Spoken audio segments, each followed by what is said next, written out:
Hey guys, thanks for joining me again for another episode in my YouTube channel, Long Live the Brains.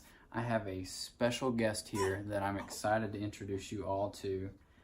This is my new daughter, my first child, and my wife delivered her just last week. And so this past week, no surprise, has been a whirlwind for us.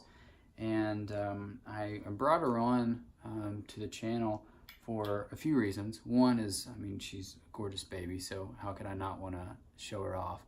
But I remember last week, not long after she was born, I started doing what I'm sure a lot of parents do, and that's thinking, oh my gosh, what are all the things that she's gonna have to deal with in her life? You always hear about kids having it harder than their parents because we're dealing with new problems. And so I started, my mind started racing, and I was thinking about that. And I was wearing a Alzheimer's Association shirt for the Walk to End Alzheimer's Disease that I participated in last November. And it got me thinking about, how many people are going to have Alzheimer's disease in this country when she's, say, my age.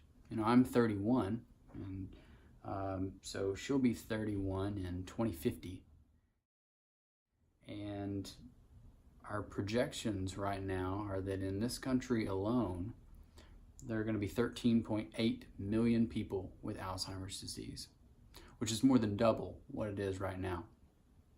And as I've said in previous videos, the biggest risk factor for neurodegenerative diseases, be it Alzheimer's disease or any other one, is age. And so one of the reasons that we're going to have more people with Alzheimer's disease is because the population's aging.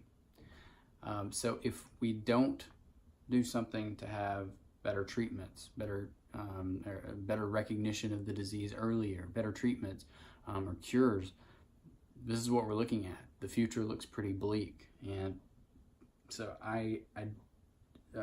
having that many people with Alzheimer's disease, not to mention the other neurodegenerative diseases, is going to place an even bigger burden on our already burdened healthcare system. And that's not something that I want her to have to deal with. And so it really underscores the importance of research into these diseases. And research is largely possible by the advocacy efforts of the physicians and the public.